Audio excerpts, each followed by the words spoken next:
Es un gusto verles como se llamaba nuestro hermano Pato. Es un gusto disponer nuestro corazón de la manera como lo hemos hecho mientras cantábamos hace unos minutos. Reitero la bienvenida a quienes se están conectando o se han conectado ya en la plataforma Zoom. Y claramente la bienvenida una vez más a ustedes que están aquí presentes en esta celebración. Es un culto muy especial el de hoy. Podemos percibir la presencia del Señor de una manera muy quieta, muy reposada, muy personal.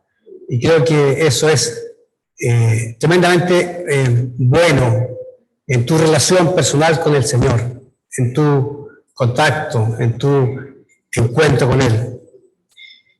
Vamos a adentrarnos en parte de lo que es conocido como el Sermón del Monte o el Sermón de la Montaña, específicamente pensando en lo que nosotros somos como cristianos. ¿Qué es lo que Dios espera ver en nosotros? ¿Cuál es la identidad que tenemos como hijos de Dios? Al llamarnos hijos de Dios ya tenemos una cierta identidad para con Dios, pero hay una identidad hacia la sociedad, hacia el mundo, hacia nuestros compatriotas. Y es importante considerar que Jesús tenía muy clara su propia identidad.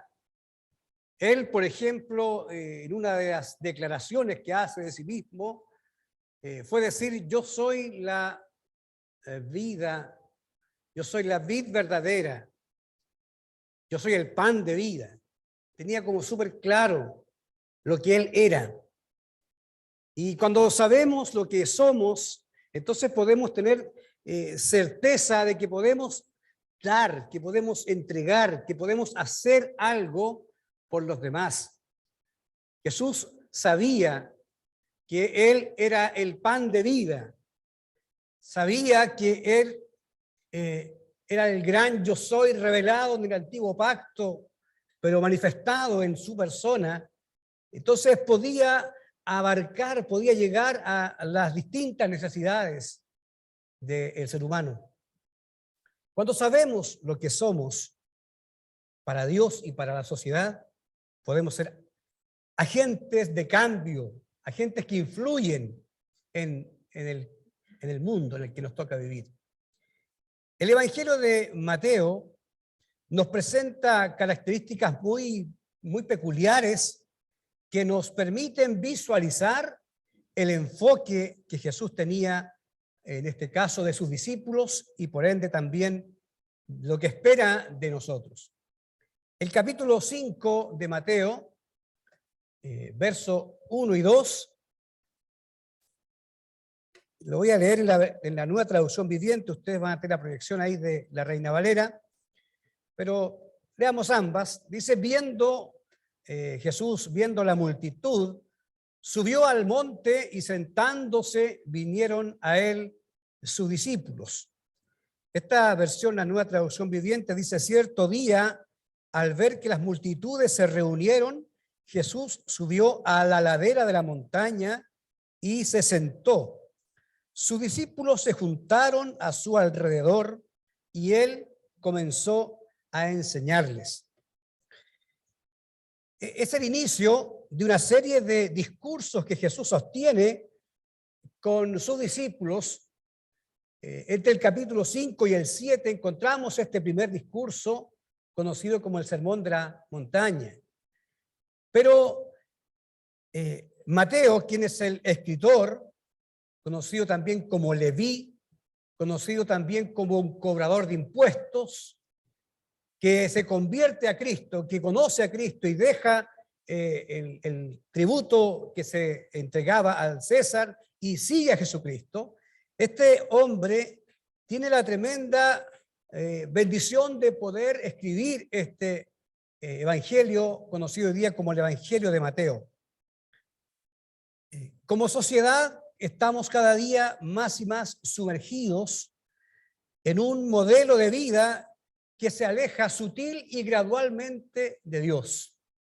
Y esto para ninguno de nosotros que estamos frecuentemente o frecuentando las iglesias puede ser que no sea nada extraño, nada sorprendente, pero para la sociedad, para el hombre que no tiene, la mujer que no tiene esta relación frecuente con Dios, fluida con Dios, no percibe esto que puede estar pasando en el contexto social, en el contexto mundial, lo ve como algo normal y natural. Pero es importante que nosotros que tenemos el conocimiento de Jesucristo y que hemos tenido una experiencia particular y personal con Él, vayamos visualizando que en los tiempos que hoy enfrentamos no son los mejores, ni lo serán, y no que sea un mensaje pesimista, sino que es un mensaje que lisa y llanamente nos declara lo que vendrá para el mundo y la sociedad en general, y de la cual nosotros, quienes hemos conocido a Jesucristo, tenemos la gran oportunidad de ser rescatados, de ser levantados y no pasar por este proceso terrible que vendrá sobre el mundo entero, conocido como la gran tribulación. Es otro tema del cual hay que predicar en otro momento. Pero hago el análisis o el contexto para que entendamos por qué es importante que tengamos una identidad muy definida frente al mundo que nos toca vivir en el presente. Mateo es un evangelio que se dirige principalmente a los judíos. A ellos les escribe. Mateo era judío, por ende le escribe a sus compatriotas. Es un evangelio que agrupa en sus capítulos al menos 5 grandes discursos, de los cuales el primero de ellos tiene que ver con el Sermón del Monte, que lo acababa de señalar. Aquí en el Sermón del Monte se nos habla del inicio de la iglesia, y es conocido entonces como el primer discurso, el inicio de la iglesia en el sentido de que los cristianos, porque la iglesia como tal partió después en el libro de los Hechos, pero cuando hablo de inicio de la iglesia me refiero más bien al inicio de la vida cristiana. ¿Cómo debiera ser la vida cristiana? Y esto lo encontramos en el Sermón del Monte, el génesis de la vida cristiana, el origen. Y esto tiene una cierta relación, un cierto paralelismo con el Génesis escrito por Moisés. Moisés en el Génesis, en el libro de Génesis, nos habla del inicio del mundo y el inicio del pueblo de Israel.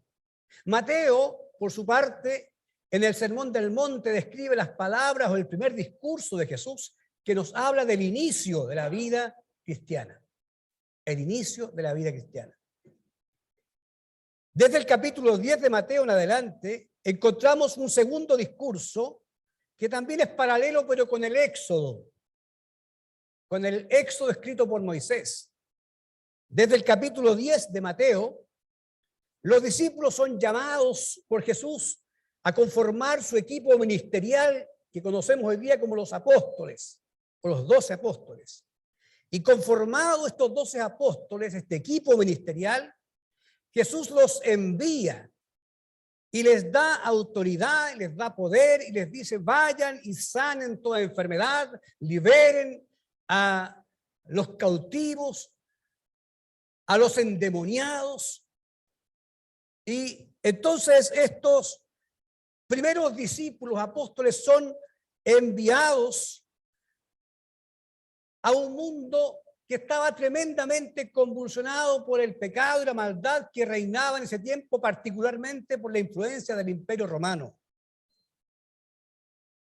El capítulo 10 de Mateo dice: entonces, llamando a sus 12 discípulos, estoy leyendo esta parte de este párrafo, entonces llamando a sus 12 discípulos les dio autoridad sobre los espíritus inmundos para que los echasen fuera y para sanar toda enfermedad y toda dolencia. A estos 12 envió Jesús y les dio instrucciones diciendo: por camino de gentiles no vayáis, y en ciudades samaritanos no entréis, sino id a las ovejas perdidas de Israel, y yendo, predicad diciendo: el reino de los cielos se ha acercado. Sanad a los enfermos, limpiad a los leprosos, resucitad muertos, echad fuera demonios. De gracia recibisteis, dad de gracia. Recibiste como un regalo inmerecido de Dios todo esto, dalo de la misma forma. Es decir, este segundo discurso donde los discípulos son comisionados a ir y tomar posesión de la tierra que les tocó enfrentar a ellos, es semejante, es paralelo al libro de Éxodo, como dije, donde el pueblo de Israel es sacado y enviado a conquistar, sacado de Egipto, de la esclavitud, y enviado a conquistar y poseer la tierra que Dios les había prometido, la tierra de Canaán. Dos discursos que bien vale la pena considerar y ver con más atención en algún momento. Y así pudiésemos ir viendo los paralelos que vamos encontrando en el Evangelio de Mateo, que se sintetizan en 5 discursos que van de la mano con los 5 primeros libros escritos por Moisés, que vale decir Génesis, Éxodo, Levítico, Deuteronomio y Números. Increíblemente o sorprendentemente, Mateo hace este paralelo en su Evangelio. Yo acabo de mencionar solamente 2. El Sermón del Monte, cuando Jesús sube a la montaña y llegan los discípulos a él, tiene un inicio muy particular, muy singular, muy extraño, pudiésemos decir. Porque, en primer lugar, este discurso no va dirigido, como otros discursos, al conjunto de la gente. No está dirigido a toda la gente, sino que está dirigido específicamente a los discípulos. Es a ellos a quien Jesús les comienza a hablar, no a toda la multitud.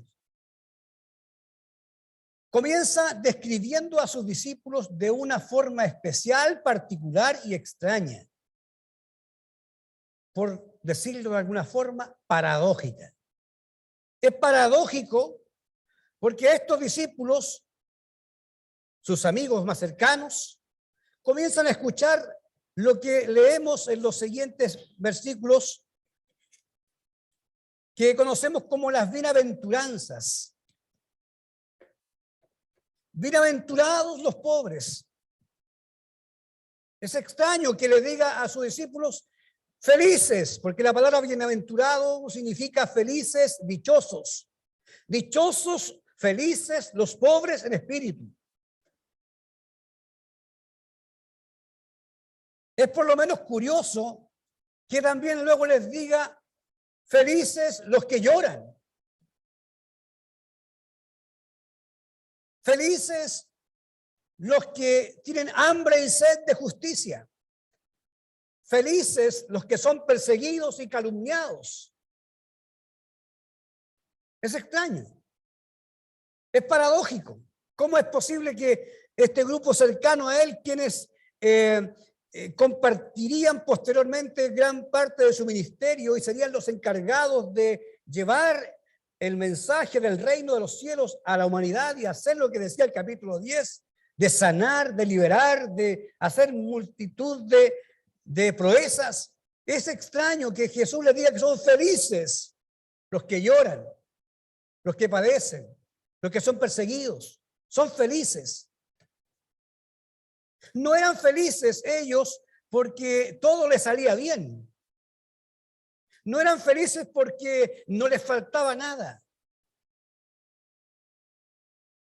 ¿Por qué entonces era feliz el que lloraba? Felices o bienaventurados los que lloran, porque ellos serán consolados. Y cuando uno está con tristeza y hay dolor en el corazón, dígame, ¿acaso no es alegría al alma cuando alguien lo consuela? Cuando alguien lo contiene emocionalmente. ¿No se produce en nosotros un descanso fantástico cuando en medio de la agonía, del sufrimiento que nos pueda estar generando alguna situación por la que estemos atravesando, viene alguien y contiene nuestras emociones, se transforma, como decimos vulgarmente y coloquialmente, en nuestro paño de lágrimas? ¿No nos hace sentir descansados, felices?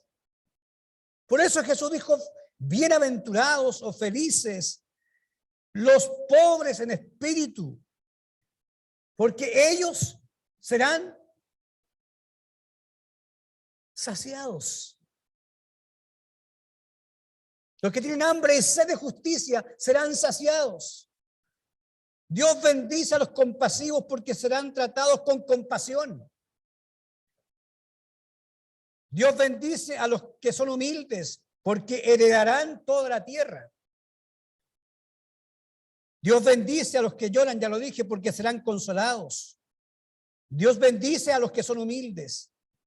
Dios bendice a los que procuran la paz, porque serán llamados hijos de Dios. Hay algo paradójico, una situación compleja, pero que tiene por otro lado una respuesta satisfactoria que cubre, que llena la necesidad de esta persona. Por eso, queridos hermanos y amigos, el hombre que conoce a Jesucristo es feliz,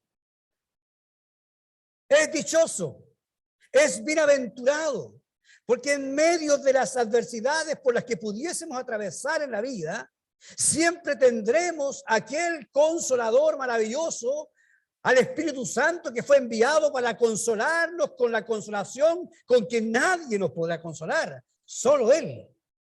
Por eso debemos ser la gente más quieta, más reposada, más dichosa, porque en medio de lo que estés atravesando hoy, si tienes una relación con Jesucristo, eres una mujer, un hombre feliz. No porque hayamos pedido una casa y la casa la obtengamos. No porque hayamos cambiado el automóvil todos los años y lo cambiemos. Eso no nos hace felices. Eso nos da satisfacción de alguna forma. Pero la felicidad viene cuando el alma del hombre está bien con Dios. Cuando el espíritu del hombre está bien con Dios. Hay una antigua canción que dice, estoy bien con mi Dios. Qué fantástico que es levantarse o acostarse en la noche y saber que estamos bien con Dios. Que si la muerte nos sorprende mientras dormimos, sabemos hacia dónde vamos. Sabemos que nuestra vida está escondida, esculpida en la mano del Señor y que nada ni nadie nos podrá arrebatar de allí. Entonces, díganme si no es ser feliz tener esta tranquilidad, pero eso le pasa a aquellos que están cerca de Jesús. Estos discípulos escucharon esta primera parte del mensaje, de este sermón, para ellos. Esta primera parte, hermanos queridos, es para nosotros. Bienaventurado eres si eres perseguido o calumniado por causa de Cristo.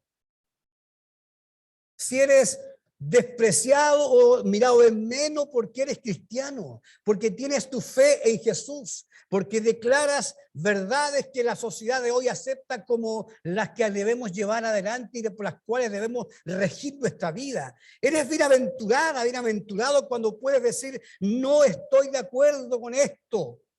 No estoy de acuerdo con aquello que plantea el mundo de hoy. Eres feliz. Porque aunque no te escuchen, vas a ser consolado por el Señor. Vas a ser fortalecido por Él. Hay mucha gente que ha llorado, que ha pasado hambre, necesidades, falta de justicia, y que han sido perseguidos y no son felices por eso. La razón es porque no tienen a Cristo en sus vidas. Parece demasiado simple, pero es tremendamente profundo. Usted, hermana, hermano, amigos que nos escuchan, no logran dimensionar muchas veces, no logramos dimensionar lo que significa ser hijo de Dios. Con el solo hecho de haber recibido a Cristo en el corazón. Estos hermanos que se bautizaron en la semana anterior no fueron salvos el domingo. Ellos ya eran salvos porque habían recibido a Cristo en su vida. Confesaron públicamente que su vida había sido transformada por haberse encontrado con Jesús. Los apóstoles eran felices por lo que vendría, porque sabrían que allí estaría el Señor. Jesús nos advierte, ciertamente, yo soy la vid, dijo Jesús en Juan, yo soy la vid, ustedes son las ramas, los que permanecen en mí y yo en ellos producirán mucho fruto, porque separados de mí no podéis hacer nada. Si estamos lejos de Dios y enfrentamos la adversidad, no podemos hacer nada. Vendrá el dolor, vendrá la necesidad, vendrá la aflicción y nos enfrentaremos solo nosotros con aquella circunstancia. Pero si estamos amalgamados con el Señor Jesucristo, si estamos injertados en la vid verdadera que es Él, si siendo ramas fuimos injertados, aún siendo olivo silvestre, es decir, no éramos olivos genuinos, pero se nos insertó en la vid verdadera. Nosotros ahora pasamos a ser parte de la vid verdadera. Somos entonces parte del cuerpo de Cristo y entonces podemos dar frutos como Él espera que demos, y las adversidades tendrán un sabor distinto porque ya no estaremos solos, pero separados de Él. Nada podemos hacer. Jesús también al despedirse, tiempo después, al despedirse de sus amigos, a estos que llevó al monte y les dijo que eran bienaventurados, en el capítulo 16 de Juan les dice, estas cosas os he hablado para que en mí tengáis paz. En el mundo tendréis aflicción, pero confiad, yo he vencido al mundo. Todo lo que ustedes me han escuchado, les dice Jesús, y que les he enseñado por estos 3 años que hemos tenido nuestro retiro espiritual extendido. Imagínense lo que era tener a Jesús como maestro por 3 años. Todas estas cosas que les he enseñado es para que ustedes tengan paz en mí, les dice Jesús. Porque en el mundo van a tener aflicción, van a tener adversidades, pero confíen. Yo he vencido al mundo. Y cuando estamos en esta, hermanos, qué grato es poder saber que no importa si la tempestad se levanta con furor, si las olas golpean con fuerza sobre nuestra nave, si el viento sopla contra nosotros, si las nubes se oscurecen y la lluvia nos golpea, la tormenta se levanta, si estamos en Él, estamos completos. La palabra dice en Colosenses, vosotros estáis completos en Él, porque en Él habita corporalmente toda la plenitud de Dios. En Jesucristo tenemos toda la majestad y la deidad completa de Dios está en Él. Por eso es que es fantástico tener a Cristo. El hombre que no conoce a Cristo no sabe lo que se pierde. No sabe lo que está dejando pasar. Por eso, si alguno esta mañana o mediodía ya aún no ha rendido su vida a Cristo, no deje pasar esta oportunidad y agárrese de la mano del Señor, porque no hay mejor garantía para enfrentar los momentos que nos puedan venir en el mundo. Sin Cristo es difícil, por no decir imposible, que podamos salir airosos en medio de la aflicción. Pero con Él todo es posible. Alabado sea el nombre del Señor. Y entonces Jesús, luego de hacer esta introducción paradojal con sus discípulos, inicia entonces un mensaje o continúa un mensaje para describir quiénes eran ellos. ¿Y qué importancia tenía lo que ellos eran? Ustedes, les dice el verso 13, ¿puedes proyectar tal vez, Nayeli? Verso 13, aunque la versión 60 dice vosotros, acá dice ustedes. Vosotros sois la sal de la tierra. Quedémonos ahí. Primera identidad que Jesús quiere que sus discípulos no olviden y ojalá lo pudiesen plasmar tan fuertemente en su alma para que entiendan el rol y la importancia que ellos tenían en el transcurso de la historia de la sociedad que les tocó vivir.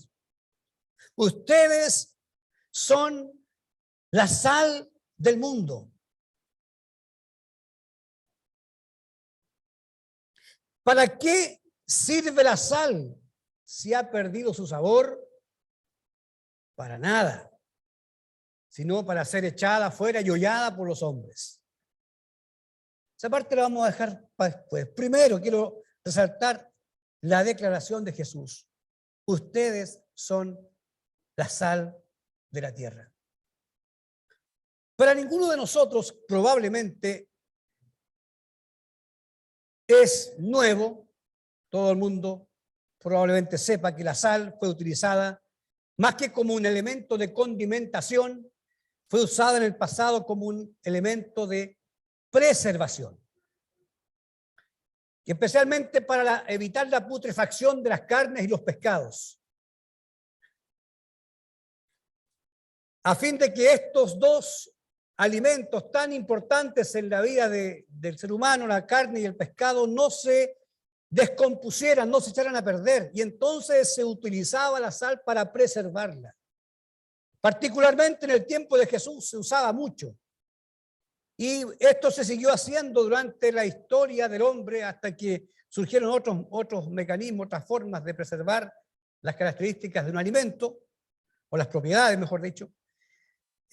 Sin embargo, hasta cuando fue conquistado nuestro país por los españoles y Perú por su parte también, los conquistadores también traían sus alimentos como el pescado y la carne, y eso lo dice la historia, no lo estoy interpretando ni inventando, sino la historia cuenta que ellos llegaron con carne salada, con carne que estaba protegida y que les permitió la travesía de la conquista de este nuevo mundo que era América.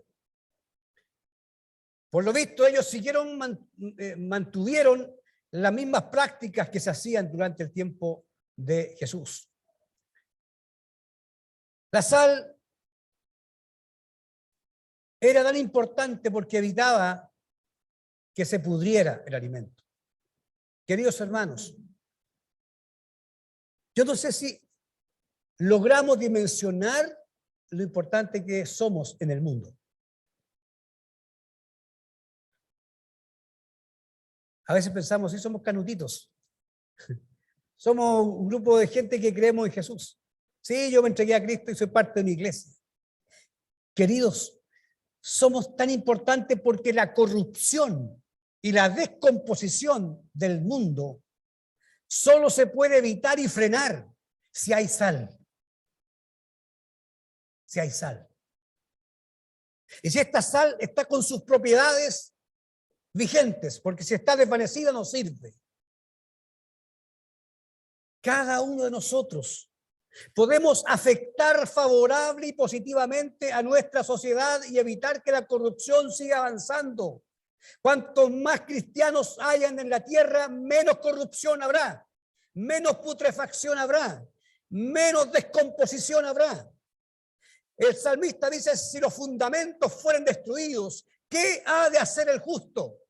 Si los fundamentos de la vida moral y espiritual del hombre se están destruyendo y desmoronando frente a nuestros ojos, ¿qué hemos de hacer? ¿Nos quedaremos solo mirando de manera sorprendida cómo se pisotean los principios de la palabra de Dios? ¿O tomaremos una acción mucho más protagónica como sal de la tierra? Yo creo que hay un desafío poderosísimo en este tiempo, más que nunca antes, por la siguiente razón, porque nos queda poco tiempo. Nos queda muy poco tiempo. Y bien vale la pena que comencemos a predicar un poco de escatología, Pastor Roberto, el Pastor Luis, porque la gente tiene que saber que el tiempo se nos está acabando y que el reino de los cielos se acercó y vendrá el Señor Jesucristo por su iglesia. Y cuando la iglesia sea arrebatada, entonces la tierra se pudrirá completa y totalmente, porque no habrá nadie ni nada que pueda frenar el avance de la maldad que hoy día está imperando en el mundo. ¿Sabe que la iglesia, los cristianos, tú y yo, podemos frenar el avance del pecado? Y el pecado no puede, Satanás no puede hacer más porque hay cristianos. Somos un tremendo problema para el enemigo. Somos un problema para Satanás, porque habiendo cristianos hay sal. Y al haber sal no hay putrefacción, no hay corrupción más de la que ya hay. Entonces uno puede preguntarse, si la maldad se está aumentando, entonces toma sentido el mensaje que Jesús dijo en Mateo 24. La maldad se aumentará y el amor de muchos se enfriará.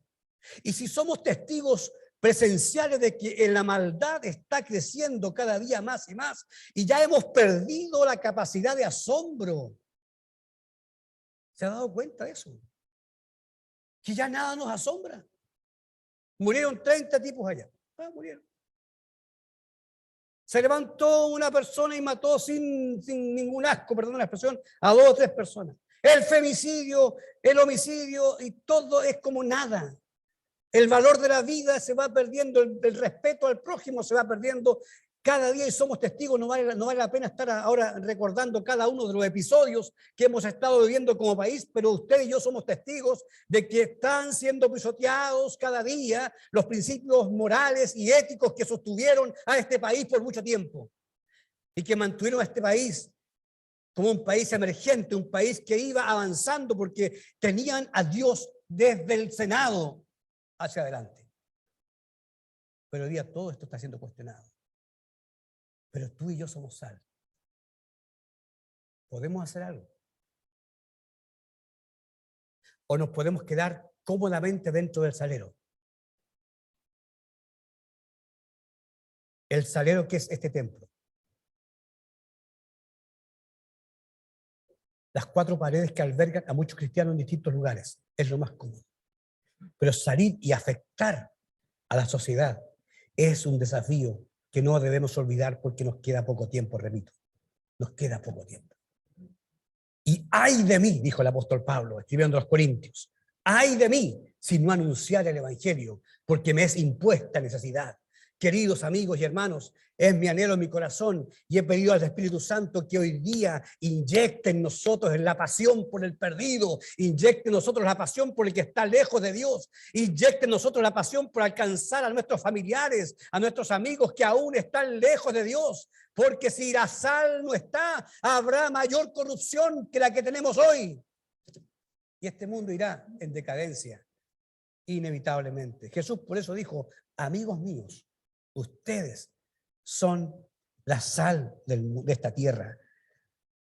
Ustedes son la sal. ¿Pueden lograr que vuelva a ser salada la tierra? ¿Podremos lograrlo? ¿Qué cree usted? No me conteste en voz alta. Pero yo creo que el Espíritu Santo que movió a los primeros discípulos y apóstoles en el pasado y revolucionaron la tierra conocida en aquel entonces, es el mismo Espíritu Santo que tenemos hoy y que nos puede mover a nosotros. Segundo, Jesús no solamente le dijo que es la sal, sino le dice también, ustedes son la luz del mundo. Como una ciudad en lo alto, en una colina que no puede esconderse. Así son ustedes, como la luz que está en lo alto de una ciudad. Por más que la tratemos de esconder, no se puede esconder, se va a notar en la oscuridad, la luz se nota. Ni se enciende una luz y se pone debajo de un almud, sino que se pone sobre un candelero y alumbra a todos los que están en casa. Todos pueden ser alcanzados por la luz. Cualquiera que tiene una luz la pone en lo alto para que todo el mundo pueda ver. No la esconde. Nos la ponemos aquí abajo. ¿Cuántos recordarán una canción antigua? Y eso es para los antiguos, no seamos más viejos, sino los que tenemos más años en el Señor nomás. Una antigua canción que decía: mi pequeña luz, yo la haré brillar. Nadie se acuerda, se soy más viejo parece. Allá Pablo levantó la mano. Pablo, ¿se acuerda? Mi pequeña luz tiene que brillar. Brillará, brillará, brillará. Y la segunda parte dice: el tentador la quiere apagar, pero brillará. Es un coro de escuela dominical. No importa el tamaño de la luz, lo importante es que alumbre. Que alumbre. Que esté irradiando luz. Pablo, y con esto estoy concluyendo, le dice a Timoteo respecto a su llamado: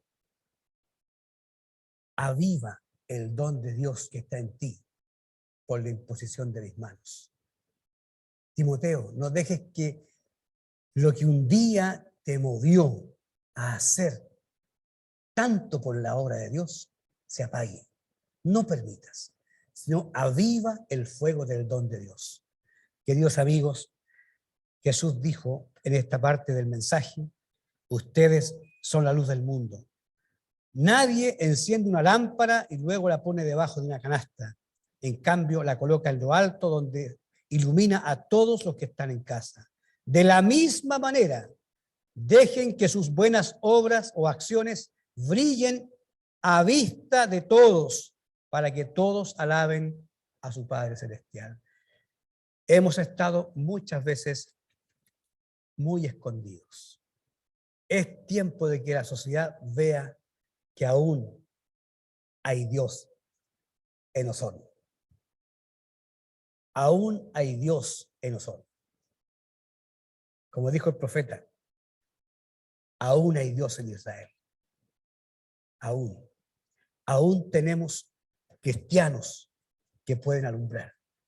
Si tu luz se ha estado disminuyendo, es momento para que se encienda. ¿Qué clase de sociedad queremos dejar a nuestros hijos? Es el momento quizás más importante en el transcurso de la historia. Nunca como hoy la maldad se había acrecentado tanto. Por eso, si no te has inscrito ni has dado tu firma para aprobar lo que los constituyentes están llamando a hacerlo, hágalo. Tiene plazo hasta mañana. ¿Así no, Pato?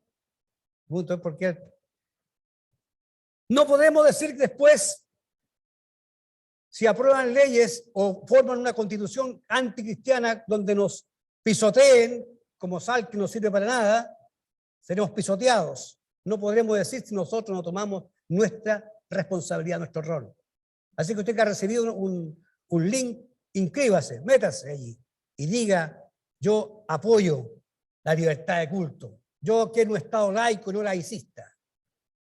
No voy a explicarlo eso ahora porque si no me voy a arreglar más. Después me voy a pegar al pastor por el tiempo. Que el Señor nos ayude, hermanos. Esa es nuestra identidad. Somos la sal de la tierra y somos la luz del mundo. Que el Señor nos ayude. Padre, te bendecimos una vez más y te damos infinitas gracias porque estamos aquí, Señor, para ser renovados por ti, Señor. Si nos hemos estado desvaneciendo como sal, Señor, queremos volver a ser sal genuina, que afecta, que influye, que protege, que guarda, que preserva las cosas para ti, Señor. Y si nuestra luz se ha estado apagando, es el momento para que la reavives, Señor. Y que no nos ocurra lo que les pasó a las 5 vírgenes imprudentes, que cuando vino la hora y el esposo llegó, sus lámparas se apagaban y no tenían con qué mantener la luz encendida. Ayúdanos a ser como las 5 vírgenes prudentes, que aunque cabecearon y se cansaron igual que las otras 5, ellas tenían aceite suficiente en sus lámparas hasta que el esposo vino. Señor, que nuestras lámparas estén prendidas hasta cuando tú vengas por nosotros. En el nombre de Jesús. Amén.